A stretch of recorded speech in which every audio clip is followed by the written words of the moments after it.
Hello students.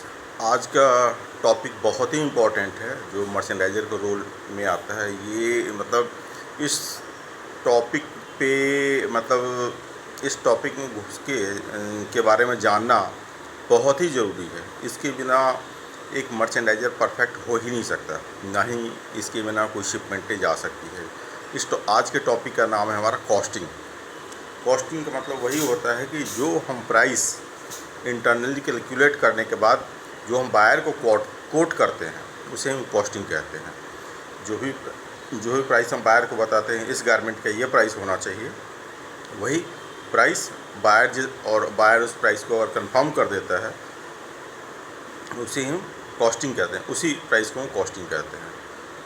तो आइए आज का टॉपिक हम आज के वीडियो में इसी पॉइंट को डिस्कस करते हैं। कॉस्टिंग में होता क्या क्या है और क्या क्या चीज़ें ली जाती है कॉस्टिंग करते समय, क्योंकि कॉस्टिंग में एक सेंट दो सेंट के फ़र्क से भी ऑर्डर मिलने में दिक्कत हो जाती है कभी कभी, क्योंकि हमारे कॉम्पिटिटर बहुत सारे होते हैं और हर बाइंग हाउस या बायर एक बार में 3-4 फैक्ट्री से कॉस्टिंग ऑर्डर लेती है और कॉस्टिंग करवाती है। कॉस्टिंग करवाने के बाद जिसका भी प्राइस सबसे कम रहा ऑर्डर उसी को चला जाता है। तो ये इसलिए कॉस्टिंग बहुत ही शार्प, परफेक्ट एंड बहुत ही एक्यूरेट होनी चाहिए, जिससे ऐसा ना हो कि बाद में कॉस्टिंग हमने कर लिया, कम प्राइस पे कॉस्टिंग भी कर दी और ऑर्डर भी ले लिया, बाद में पता चला हमने तो लॉस में कॉस्टिंग कर दी, इसका प्राइस तो इतना होना ही नहीं चाहिए, इससे कहीं ज़्यादा होना चाहिए। तो कॉस्टिंग बहुत ही ज़्यादा इम्पोर्टेंट। चलिए बात करते हैं आज कॉस्टिंग की। इस स्लाइड को थोड़ा सा बढ़ाते हैं और दिखाते हैं कॉस्टिंग है क्या, क्या क्या लेना चाहिए। बेसिक, ये मैं आपको बेसिक बता रहा हूँ क्योंकि हर कंपनी का अलग अलग फॉर्मेट होता है कॉस्टिंग में, इसलिए कॉस्टिंग है क्या ये मैं आपको दिखाता हूँ। चलिए, कॉस्टिंग में सबसे पहले किसी भी चीज़ गारमेंट का, हम क्योंकि अपैरल की बात कर रहे हैं तो गारमेंट का सबसे इम्पोर्टेंट पार्ट क्या होता है, तो सबसे इम्पोर्टेंट पार्ट किसी भी गारमेंट का होता है फैब्रिक। तो सबसे पहले हम फैब्रिक का कंजम्पशन कैलकुलेट करते हैं। फैब्रिक का कंजम्पशन कितना होना है वो हम एक्यूरेट टेकपैक के बेस पे, या फिर गारमेंट अगर हमारे पास अवेलेबल है, शोरूम में गारमेंट अवेलेबल है या फिर हमने गारमेंट डेवलप कर रखा है, तो उस गारमेंट को मास्टर को दे करके मास्टर से हम एक्यूरेट एवरेज निकलवाते हैं। थोड़ा सा मास्टर भी अपना कुछ ना कुछ बढ़ा के रखता है उसमें, क्योंकि बाद में बायर ने अगर 1-2 इंच ऊपर नीचे मेजरमेंट कर दिया तो ऐसा ना हो कि हम लॉस में हम उस ऑर्डर को उठा लिए हो। तो वो अपना कुछ बढ़ा के ही रखता है। तो कॉस्टिंग देते समय मास्टर अपना मार्जिन लेके ही चलता है। तो मास्टर से हम कैड से निकलवाते हैं, या फिर जैसे हर कंपनी के अलग अलग रूल होते हैं हर के। तो छोटी कंपनी में कहीं किसी के पास कैड नहीं होता है, लेकिन बड़ी कंपनी सबके पास कैड होता है। तो अब कैड से एवरेज निकलवा के मास्टर उसको फाइनल कर देता है कि ये कॉस्टिंग इतने विड्थ पे और इतने विड्थ पे ये एवरेज आएगा इसका, और इसकी एफिशिएंसी इतनी होती है।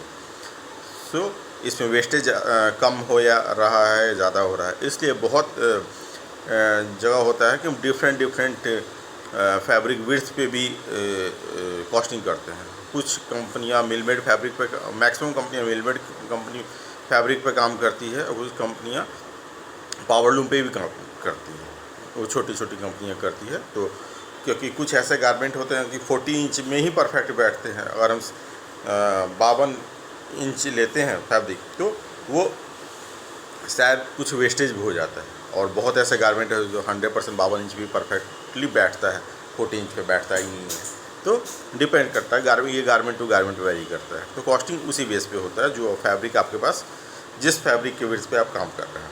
तो सबसे पहले फैब्रिक का सबसे पहले हम फैब्रिक का एवरेज लेते हैं, मास्टर से निकलवाते हैं, और फैब्रिक के एवरेज के बाद हम फैब्रिक टीम वाले से, या जो फैब्रिक डिपार्टमेंट जहाँ भी हो आपका, अगर कांटेक्ट डायरेक्टली सप्लायर से हो तो उनसे फैब्रिक का एक्चुअल प्राइस लेते हैं, और प्राइस से एवरेज को मल्टीप्लाई करके थोड़ा सा वेस्टेज हम हाथ में रख लेते हैं, 10% के आसपास वेस्टेज रख लेते हैं। वो जितना टोटल होता है वो फैब्रिक का कॉस्ट हो जाता है। उसके बाद हम लेते हैं एक लैब चार्ज।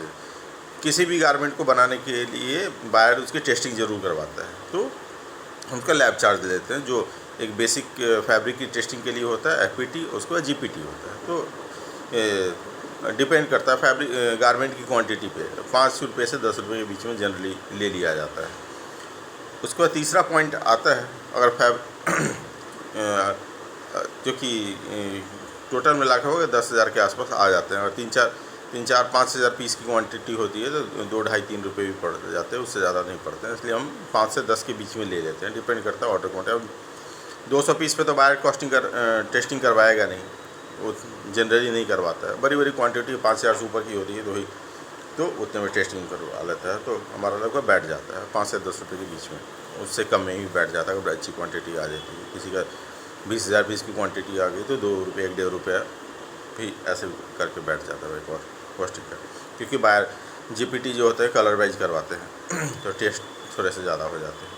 अब आते हैं कि ट्रिम्स, तो फैब्रिक हो गया हमारा, उसके बाद लैब के चार्ज हो गए हमने ले लिए। अब आते हैं ट्रिम्स। गारमेंट में कितने कितने तरह के ट्रिम्स हो सकते हैं, डिपेंड करता है गारमेंट टू गारमेंट। तो बेसिक हम ले लेते हैं कि सबसे बेसिक क्या होता है। बेसिक होता है बटन, जिपर, टेप, जो गारमेंट में किसी भी तरह का टेप लगा हुआ है। टेप के बाद इलास्टिक होता है, तो इलास्टिक जनरली 2 तरह के होते हैं कि वूफन या नीटेड, फिर भी हम बेसिक इलास्टिक का प्राइस लेके कितना होता है। थोड़ा सा वेस्टेज हमेशा साथ में रखा करेंगे हम। अगर एक 80 सेंटीमीटर लग रहा तो हम 1 मीटर से के हिसाब से एवरेज लेते हैं, थोड़ा सा फ्री करके रखते हैं, क्या पता मेजरमेंट ऊपर नीचे हो जाए। उसके बाद क्योंकि हम कॉस्टिंग हमेशा मेजरमेंट ये मीडियम साइज़ के हिसाब से कॉस्टिंग करते हैं, ट्रिम वगैरह उठाते हैं, लेकिन अगर बड़े साइज़ में ऑर्डर ज़्यादा हो तो हमें बाद में बाहर से कुछ मांगना ना पड़े, वो अपने हाथ में बढ़ा के थोड़ा सा रखते हैं। उसके बाद इलास्टिक हो गया। इलास्टिक के बाद ग्रॉस ग्रेन टेप वगैरह किसी भी तरह का टेप होता है, साटन टेप होगा, ग्रॉस ग्रेन टेप हो गया, किसी भी तरह का टेप हो। उसके बाद थ्रेड हो गया, लेबल हो गया, इलास्टिक हो गया, टैग हो गए, ये सब चीज़ हम ट्रिम्स में ले लेते हैं। उसके बाद CMT, इम्पॉर्टेंट चीज़ CMT क्या है, तो CMT कट मेक ट्रिम्स, तो कट मेक थ्रेड होता है।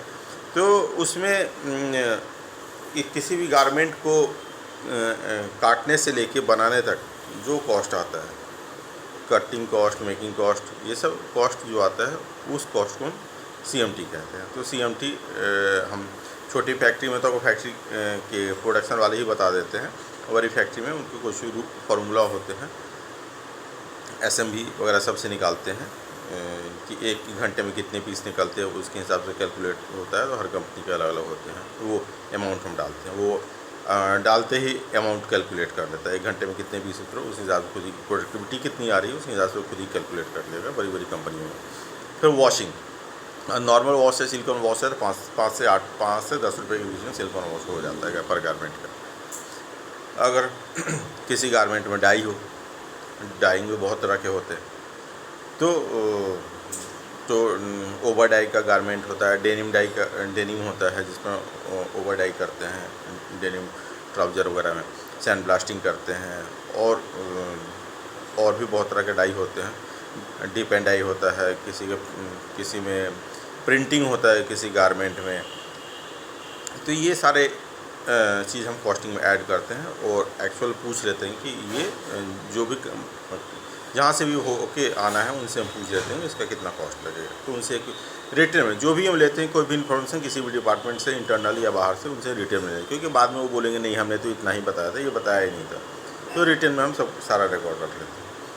उसके बाद फिर आते हैं हम फिनिशिंग और पैकिंग। फिनिशिंग पैकिंग में कितना पैसा लगेगा वो जोड़ लेते हैं। तो जनरली लोग फिनिशिंग पैकिंग में मतलब 15 से 20 रुपया, कोई 25 रुपया अब हो है, तो 20 से 25 रुपये तक फिनिशिंग पैकिंग में जोड़ लेते हैं। उनका खर्चा बहुत ही होता है, पॉली बैग होता है, काटन होता है, ये सब जोड़ लिया जाता है।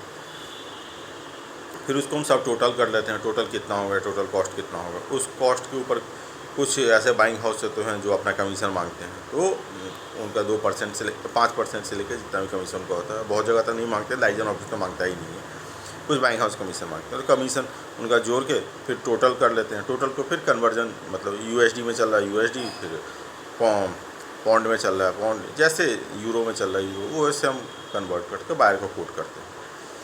फिर बायर इस अमाउंट इस प्राइस को चेक करता है कि ये प्राइस हमारे बजट के हिसाब से है कि नहीं, क्योंकि बायर का भी सबका बजट होता है। एक उसी बजट में उसको गारमेंट ख़रीदना होता है। अगर बजट में 19-20 का होता है तो बायर अपना टारगेट देता है कि हाँ मुझे ये इसको थोड़ा सा अप या डाउन करके इसको सेट कर दो, इतने में यही एज इज़ दे दो, डाउन इतना सेंट्स कम करके। तो फैक्ट्री भी बताती है कि इससे कितना कम हो सकता है, कितना ज़्यादा हो सकता है। निगोशिएशन होता है, निगोशिएशन करके सेट करते हैं। कभी कभी होता है कि नहीं, बायर के टारगेट से हमारा प्राइस बहुत ऊपर जा रहा है, तो उस केस में बायर कहता है कि नहीं आप ही ऑप्शन दे दीजिए। बहुत ऐसे बायर होते हैं कहते हैं आप ऑप्शन दे दीजिए कि इस कौन सा फैब्रिक आप सजेस्ट करते हो, फैब्रिक की क्वालिटी भी हमें साथ में शेयर कर दीजिए, जिससे इसका प्राइस हमारे टारगेट में बैठ जाए। क्योंकि अगर बिकेगा नहीं माल तो बायर खरीदेगा क्यों, तो बायर को अपने ही टारगेट में उसको लेना होता है।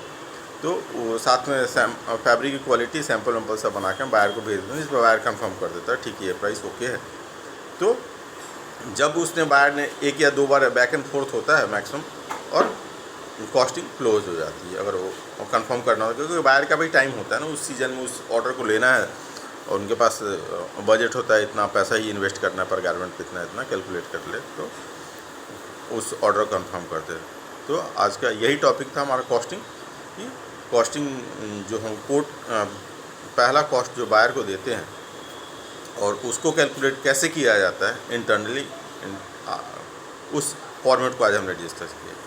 ठीक है, तो अब अगले टॉपिक को हम अगले स्लाइड में हम कवर करेंगे, अगले मीटिंग में कवर करेंगे।